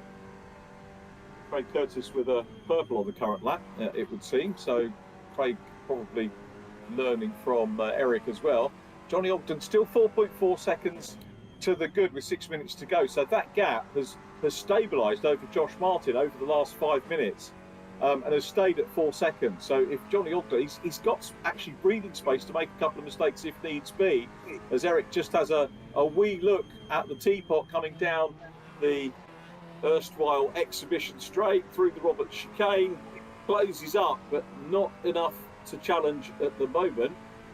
What a 1.4 seconds down on Adam Lyle. So the podium is going to be, I think, a big ask. Thomas going a little bit wider, going over that runoff out of the exit of the pit lane. Now Eric is closing up and having a go as they come down through Hollywood into the Craner curves. Eric Axelsen picked his moment very carefully there. Where did he come from? He was fast, I thought, too far back to make a move, and does it on the most complicated part of the circuit for me, down through the Craner curves. Thomas Potter is going to try and fight back. There's a little bit of contact between the pair of them, and it's Axelsen who grabs the line as they go through Schwantz corner and consolidates the move, but there's a tap in the rear end on Axelsen's car. Is that damaged him? Thomas Potter doesn't come through. I think Potter realised that he would have gained something of an unfair advantage there as Craig Curtis comes back up into the mix. Craig, who wasn't anywhere near these cars, is making hay while the sun shines for him. Can't quite get on terms with Thomas Potter, so Potter's now got his mirrors full of Craig Curtis behind him and his screen ahead of him full of Eric Axelsen. Where did that battle come from? That was an unexpected place to go for a move there from Eric Axelsen, but it certainly worked. And as you say, Craig Curtis very much in the mix here as well, capitalising on the brawl going on out in front, as these three cars are going to be very close together now as we enter the final 5 minutes of this race. Here where the battle begun on the previous lap, things are looking a little bit more calm this time around. We're going to run through the middle sector now with Thomas Potter wanting to try and make back that position, wants to keep Eric Axelsen at bay, but Eric Axelsen is going to be charging, I suspect, in the few laps we have remaining. He's going to be charging towards that podium. Yeah, this is the view that Thomas had in race number one, wasn't it? I think he's actually closer than he was to Eric in those battling parts of race number one. But again, when the pressure's off, when you're being, there is pressure from behind, of course. Let's not discount Craig Curtis, who's putting the pressure on the teapot. But Thomas is really going to be, I think, have more than half his mind on the challenge of closing down on the championship leader, Eric Axelsen. Having said that, though, Craig Curtis is looking a little bit racy now, and he's closing up. Let's see what Craig can do. It goes through the Robert chicane onto the Wheatcross straight. You've got to say Potter is closer to Axelsen than Curtis is to Potter. And Potter, look at Axelsen, he's sticking to the right-hand side of the circuit, defensive, and this allows Potter to go for the sweep around the outside, which he does. They're side by side as they go into Redgate. Potter runs wide. Axelsen's going to try and get him back here. Now remember, we've got the twists and turns here of Hollywood and the Craner curves to see how this pays out between the two of them. Axelsen's got the inside as they come down into the old hairpin and claims the position back, but Thomas Potter, he's giving the championship leader Eric Axelsen a final workout here. Yeah, very close battling going on here, as you say. Great view there on the rear wing of the car. We can really see just how close quarters it is as Craig Curtis gets a great run through the previous corner there. We're going to head now down into, oh dear, there's a big offer for Thomas Potter there. Contact from behind, and that sends him spinning round. Disaster in Barcelona happens again at Donington, rather. What a shame for Thomas Potter. It all comes to a very premature end. That must be a bit of a sigh of relief for Eric Axelsen, potentially. I think Craig Curtis slowed down by that as well. That promotes Andy Carroll up into P5. Disastrous end to the race there for Thomas. Yeah, we never ever know when you get the close racing going on. That is what happens. There is Josh Martin. Martin coming under pressure from Adam Lyle. So Lyle is closing in. Oh, he won't do it like that if he carries on with the grass. I don't think they've yet licensed the rallycross circuit for Donington Park. So Lyle is busy trying to close in, throwing everything, going right through his driver's manual, to try and close down on Josh Martin in P2. So Martin's still there at the moment. It's maybe looking for this first podium of the season. Johnny Ogden's still clear out front from this, the battle for P2.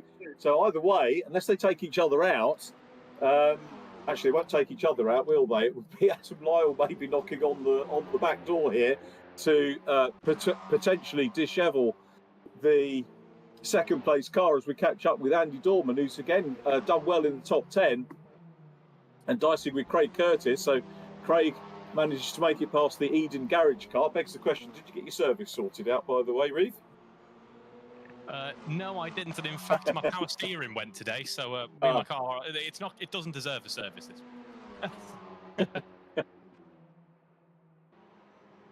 So but Johnny I think Ogden, these cars, oh sorry, go ahead. yeah, I was just going to say Johnny Ogden 3.9 seconds clear. The gap's come down a little bit. I suspect it might go out again now that we have this battle going on for P2. These two very well occupied, and Josh Martin is under massive pressure here from Adam Lyle, who's closed in and stayed in. Josh, I think, perhaps has gone a little bit into defence mode here. Look how close they get. All clean and fair so far. That, we hope, is not the curse of the commentator, as Josh Martin heading Adam Lyle goes onto the track. Now look at him defending. He goes over to the right-hand side of the circuit. This opens up the left-hand side for Adam Lyle to have a look around the outside. He gets his nose in front, grabs the inside here, lifts a couple of wheels and goes through. But there's more momentum for Josh Martin on the outside, but not enough to reclaim the position. And Adam Lyle is up into second place as they go on to the last lap. Very elbows out there as we ran onto the start-finish straight. We're heading through turn one now. Adam up into P2. As I say, a real turnaround in fortunes for him in the racing this evening. But Josh Martin doing an excellent job of putting that pressure on. He's had a quietly consistent couple of rounds here at Donington. It's looking good for him so far. Of course, P6 in race one and currently fighting for the podium positions. As he has a look down the inside there, as we have a look at that brilliant drone cam, he's going to have to go around the outside because Adam is firmly defending his line. One of our faster drivers in race two into the mid 109s. Slightly slowed down now as those tyres are dropping off in terms of pace. The timer does hit 0 though, with Johnny Ogden out in front by a nice, comfortable margin. Here is the late night coffee man, who's giving it the beans and goes across the line and takes a win. It's a great win for Johnny Ogden. What about P2? Not too far behind. It's Adam Lyle who takes it from Josh Martin. So Martin on the podium. Eric Axelson, the championship leader, takes a win and a fourth from this evening's racing. It is Andy Carroll next up from Chris Blakey. Craig Curtis recovering well for 7th place. Andy Dorman in 8th. Thomas Potter recovers well too and finishes in the top 10. He's 9th place from Nathan Smith. Aaron Laskin 11th from Sam Milner. Our pole position man Scott Bugner was next up from Olivia Krishnovska, who finishes 14th. Very consistent with race one, and you know, take our hats off again to Olivia and Catherine Potter for a fine opening stint of that race. But it's Johnny Ogden who takes the race win from Adam Lyle. Josh Martin in 3rd, and we will have a word with them after this break.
Wow, what a couple of races we've had. We're going to start off by having a chat with our third position man in our 3-2-1 podium. Josh Martin. Josh, good, consistent evening for you.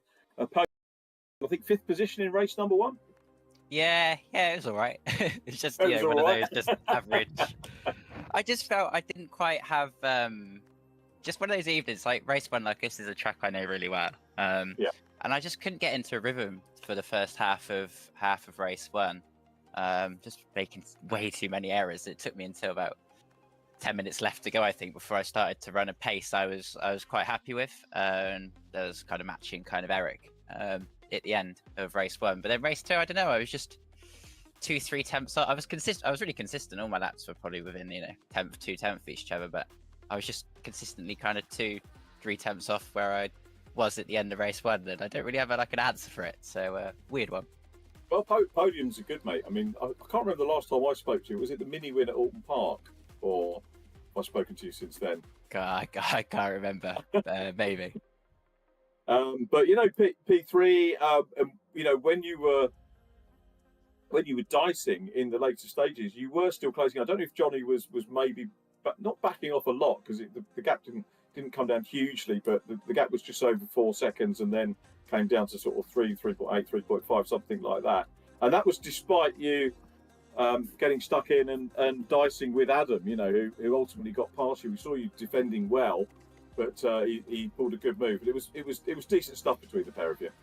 Yeah, Johnny done really well actually, because he got through. Because I was behind Johnny at one of the earlier stages of the race, and he just got through the cars. Obviously, it was the car in front of me getting through the pack as well, and he managed to gain that 4 seconds advantage. Just being that, one car further ahead, getting through the traffic, he got through everyone really quick. And yeah, to start off with, he was just pulling away each lap kind of by a tenth or by like 2 tenths or whatever. But towards the end, I don't know, maybe because the tyre wear it can hit you quite hard in these cars.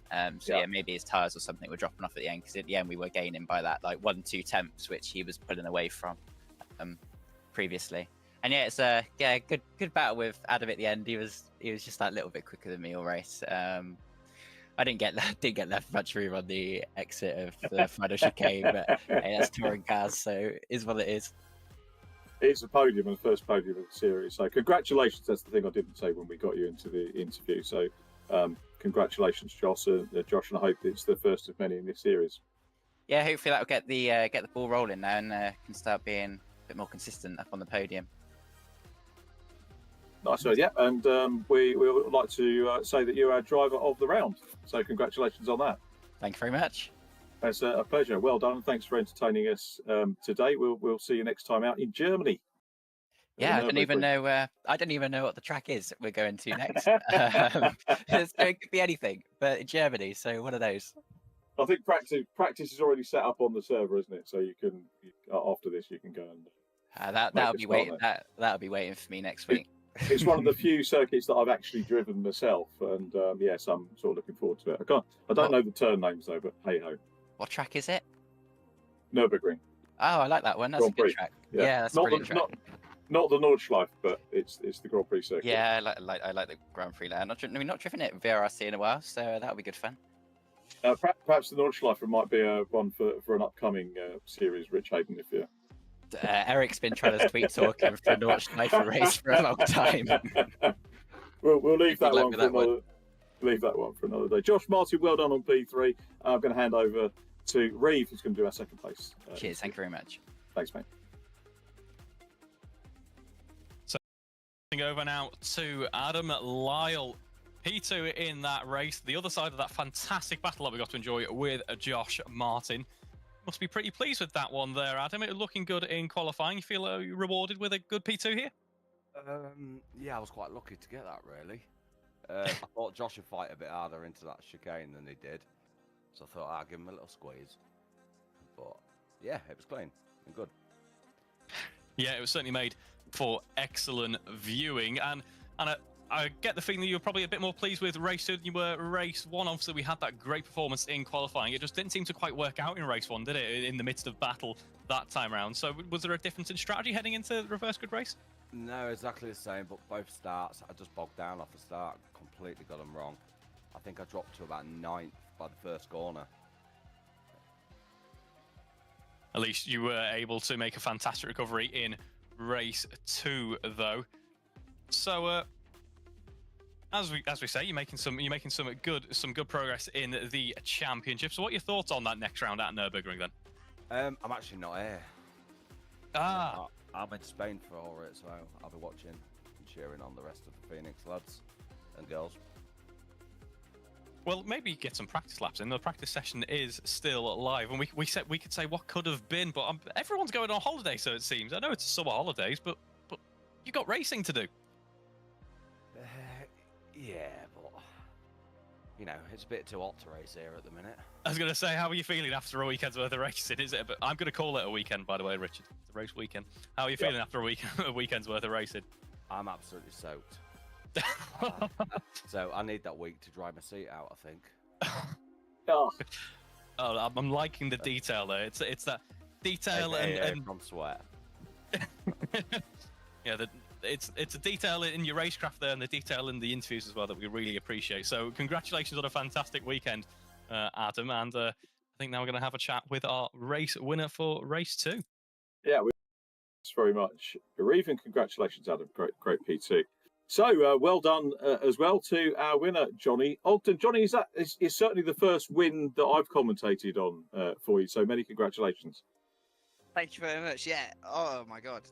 It's still ecstatic. I think this is my first win in the VRRC. Brilliant. And yeah, it's my first win as well since the Philippines. So yeah, feeling good. Feeling very good. Superb. I know I've spoken to you on the podium in Minis, and I think the World Endurance League, you had a podium at Spa. So you're no stranger to the top 3, but what is it that makes the difference to get you onto that top step? I mean, there's a lot of help from the team, the Phoenix guys as well.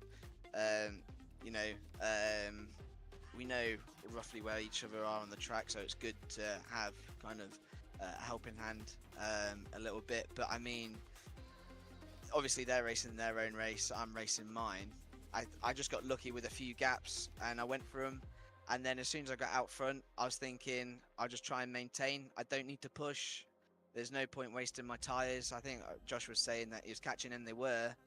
I was struggling with the tyres, but also I didn't want to overstep myself to the point where if they do catch up, I need a little bit in reserve to be able to hold them off.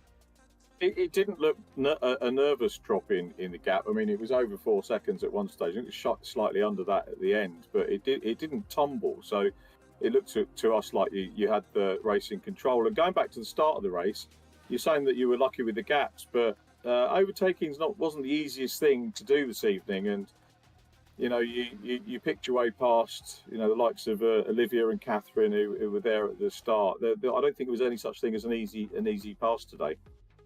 No, I mean, I did take Catherine down at the bottom of Craners, which was a bit, you know, hold your breath kind of moment, and hope she's seen me.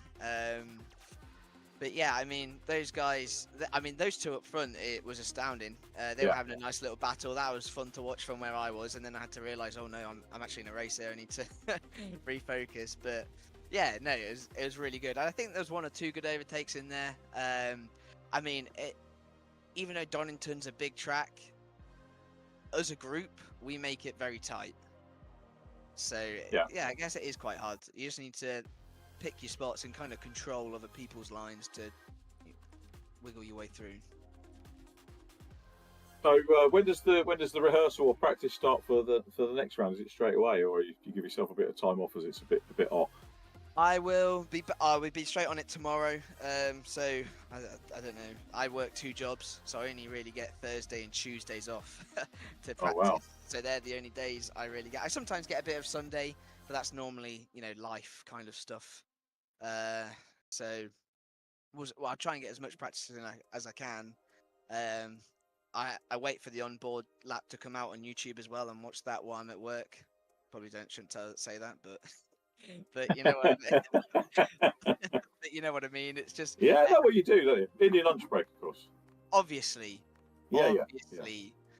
If anyone's listening, but it helps me learn the gears, learn the lines, learn what some of the faster people are doing, so I can try and be with them. Yeah. And what, going into the real world, were you racing at the weekend? I remember looking at Focus Cup. I can't remember if it was last weekend or the weekend before, but I saw a couple of consistent results, I think. Yeah, I was at Silverstone. I did the full GP track, which I mean, it's pretty cool to say. It's a nice little tick off on the list. Yeah. I've done 2 current F1 tracks now in my life, which is quite cool. It was okay. The car was still. I'm sure people have seen. I've had issues all year with it. It still wasn't performing as good. The power was just down, but I made the best situation I could with it. But even on the straights under slipstream, people were either flying away from me, or if I got a better run out corners, they would be flying off just as I got more power, even though it's supposed to be the same. But yeah, do they swap cars or chips or anything like that, or? No, I mean, I was in a different car for Brands Hatch a few months ago, and the time different. I mean, I was up with the leaders in a car that was competitive, where then I go back into mine, and I'm still with them in near enough pace. I'm pretty much there in pace, but you look at I'm nearly matching their times, but I'm 2 miles an hour slower through the speed trap, which is on a straight, and it's a thing. There'll be something coming up very shortly to say what my future is. Right, well, we look forward to that. Maybe ping me in advance. We'll do a chat online or something. It'd be cool. Yeah, that definitely. Get a chance to do it. But anyway, congratulations on your first VRRC win. I wasn't sure about that, but thanks for confirming it. I know we've spoken on the podium before. Mega news. Really chuffed about that, mate. Well done. Super drive. Great job. And we look forward to seeing you next week. Thank you very much. Can I just quickly say thank you to all the sponsors on the car, Late Night Coffee, Renegade, we've got Bar 11, especially massive thank you to Phoenix and all the guys as well, and also OJ Valeting. Top job. Well done, Johnny. Thanks for that. And well done again. And to Adam Lowe, who took P2, and Josh Martin, who's P3, and our driver of the night with 2 good, consistent scores, will be climbing his way up the championship for sure. Right, that takes us to, I think, the end of today. Reeve, any closing thoughts from yourself? That was a thoroughly enjoyable round at, and I'm looking forward to some more high-speed touring car action next at the Nurburgring. I think maybe slightly more technical at some parts of the lap, so it'll be good to see what the drivers make of it. Yeah, I'm going to have to go and brush up on that track because it's been a long time since I've done any sort of commentary work on that. But we will be back then. I hope you can all join us. Thanks ever so much for joining us this evening for the VRRC Cupra Cup. Reeve Taylor, myself, Richard John Neal, and Rich Hayden, who's been keeping us up to date. Yeah, well done, Rich, and thank you for your support. Well done, everyone, for entertaining us. Super job all round, and have a great week. Be nice to each other. We'll see you next week. Bye for now.